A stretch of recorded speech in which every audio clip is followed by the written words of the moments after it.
आपण असं समजूया की तुमचं धनंजय सरदेसाईंशी ह्या बिल संदर्भात कधीच बोलणं झालं आणि तुमच्या म्हणण्यानुसार धनंजय सरदेसाईंनी तुमच्यावरच्या प्रेमापोटी हे बिल तुमच्या नावावर केलं.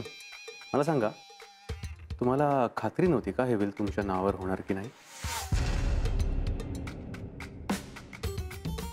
म्हणजे ह्या बिल संदर्भात तुम्ही काही माहिती काढली होती का? हो, मी माहिती काढली होती. आमच्या ऑफिसमध्ये लीगल ॲडवायझर आहेत जाधव, त्यांच्याकडनं मी माहिती काढली. तुमच्या म्हणण्यानुसार तुम्हाला प्रॉपर्टीमध्ये इंटरेस्ट नव्हता, तर मग चौकशी का केली तुम्ही?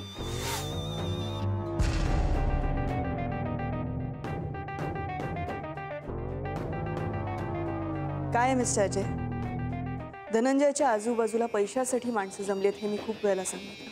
त्यामुळे अशा गोष्टींची चौकशी करणं मला भाग आहे. बरं, आणि तुमचं मिस्टर पटवर्धनांशी पण बोलणं झालं होतं का? झालं होतं का?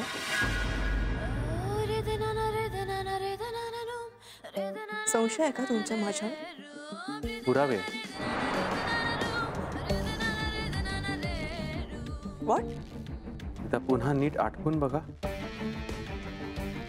बरं, आता मी सांगतो. आम्ही धनंजय सरदेसाईंचा कॉल सर्व्हेलन्सवर टाकला होता. ते ट्रान्सक्रिप्ट झाले. त्यातले काही कॉल्स आम्ही चेक केले, ज्यामध्ये धनंजय सरदेसाई आणि मिस्टर पटवर्धनांमध्ये बोलणं झालं होतं की तुम्ही प्रॉपर्टीचं विल तयार करण्यासाठी धनंजय सरदेसाईंच्या मागे लागला होता.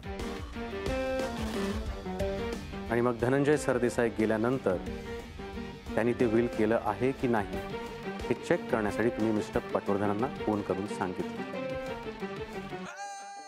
हो, मी कॉल्स केले होते, पण त्याचा असा अर्थ काढला जाईल असं वाटलं नव्हतं मला.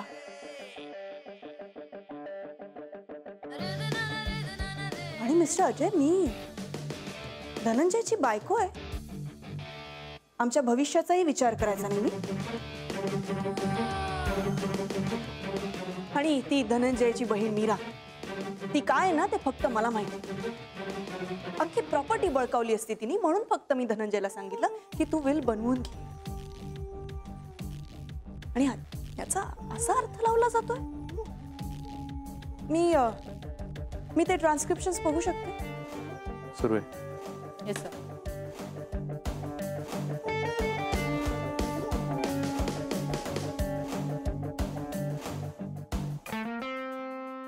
या ट्रान्स्क्रिप्शन्समध्ये पण हेच लिहिलंय की मी धनंजयला विलसाठी विचारलं होतं. त्यामध्ये कुठे आहे की मी त्याला फोर्स केलं होतं किंवा अल्टिमेटम दिलं होतं?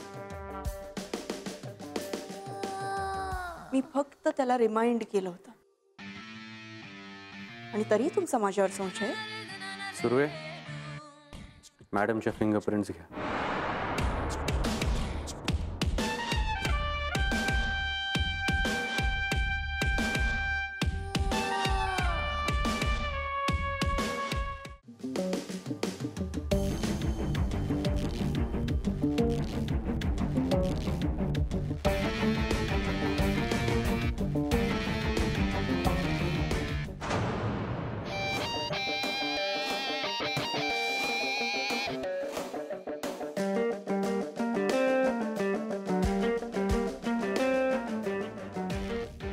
इन्स्पेक्टर साहेब, मी पोलीस स्टेशनला फोन लावला होता. तुम्ही नव्हता तिथे. इथे असल्याचं कळलं म्हणून मी घेऊन आले माझ्या भावांना. हा माझा मोठा भाऊ अरुण दादा आणि हा सुरेश धाकटा. तुमचा संशय होता ना त्यांच्यावर, राणी तुझाही संशय होता ना त्यांच्यावर. तुझ्या समोर आहेत ते, तुला हवं ते विचारू शकतेस. एकच लक्षात ठेव,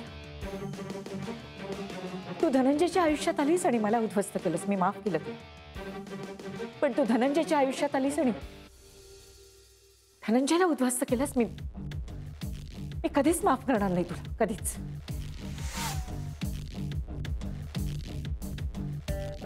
इन्स्पेक्टर साहेब, मी बोलले माझ्या भावांशी. माझे भाऊ निर्दोष आहे त्याची खात्री आहे मला. पण तरीही बोलण्याच्या ओघात एक जरी संशयाचा धागा मला मिळाला असता ना, तर मी स्वतःहून तुमच्याकडे आले असते निश्चित. कारण धनंजयच्या मृत्यूला कोण कारणीभूत आहे हे जसं तुम्हाला शोधायचंय ना, तसंच मलाही जाणून घ्यायचं.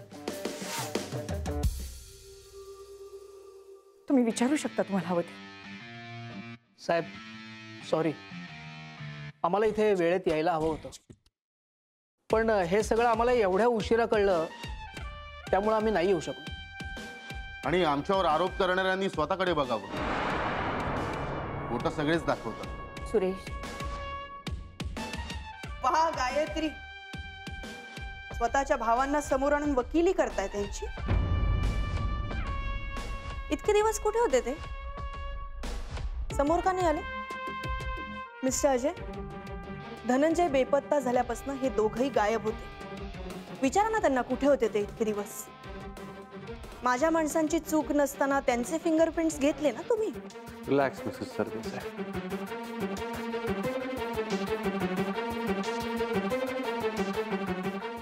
तुम्ही दोघं धनंजय सरदेसाईंच्या कंपनीमध्ये काम करत होतात. होय साहेब. कुठलीही पूर्व सूचना न देता तुम्ही कंपनी का सोडली? साहेब तुमचा काहीतरी गैरसमज झालाय. झालाय नाही, गेलाय. वेगळंच चित्र उभं केलेलं. आणि हो साहेब, आम्ही आमच्या सरांना सांगूनच निघालो होतो. पुरावा आहे तुमच्याकडे? एक मिनिट, पुरावा आहे. हा मेसेज ज्यात आम्ही सरांना कळवलं होतं. आणि हो, तसा मेलही केला होता आणि सरांचं अप्रुव्हलही आलं होतं.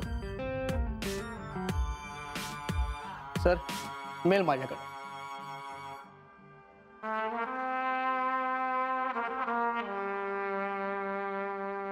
सुर्वे, हे सर. हा मेल यांच्याकडून फॉरवर्ड करून घ्या. ओके. बरं, तुम्ही दोघं कुठे गेला होता? सर आम्ही आमच्या गावी गेलो होतो, सातारला. पण आमचं गाव एवढं आतमध्ये आहे ना की तिकडे नेटवर्क नाही मिळत. मग तुम्हाला इथल्या सगळ्या प्रकाराविषयी कोणी सांगितलं? पटवर्धन भाऊजींनी गावी माणूस पाठवला होता. कारण मीच म्हणाले होते त्यांना, ज्या अर्थी या दोघांचा फोन लागत नाही त्या अर्थी ते गावी असणार, तिथे रेंज नसते. पण मग अचानक यांचं गावी जाण्याचं कारण काय? याचं उत्तर आम्ही तुम्हाला काय द्यावं? शांत व्हा साहेब, आमच्या बहिणीच्या संसाराचं काय झालंय तुम्हाला चांगलंच ठाऊक आहे. ती इथे राहिली असती तर तिला अजून त्रास झाला असता असं आम्हाला वाटत होतं. म्हणून आम्ही दोघांनी डिसिजन घेतला की तिला या सगळ्या त्रासापासून जर दूर करायचं असेल तर गावी नेल्याशिवाय काही पर्याय नाही. म्हणून आम्ही दोघे गावी गेलो. आणि आम्ही तिला मुद्दामून सांगितलं नाही, कारण तिला जर कळलं असतं तर गावाला यायला तिला नकार दिला असता. त्यात आम्ही आमच्या नवीन घराचं रिनोव्हेशन चालू केलं. का तर ती शिफ्ट झाल्यानंतर तिला काही त्रास होऊ नये. वा वा, छान वाटतंय ऐकायला. पण या सगळ्याचा पुरावा काय? तुम्ही काय आमच्याकडे पुरावा मागताय?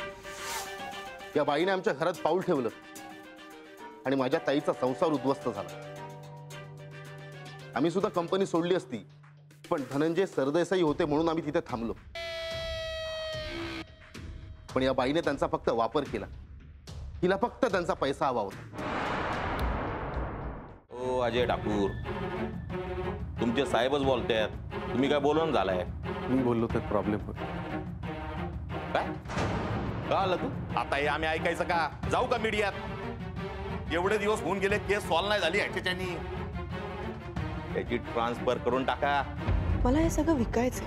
काय? तुमचा काही शेअर असेल तर तुम्ही तो नक्कीच घेऊ शकता.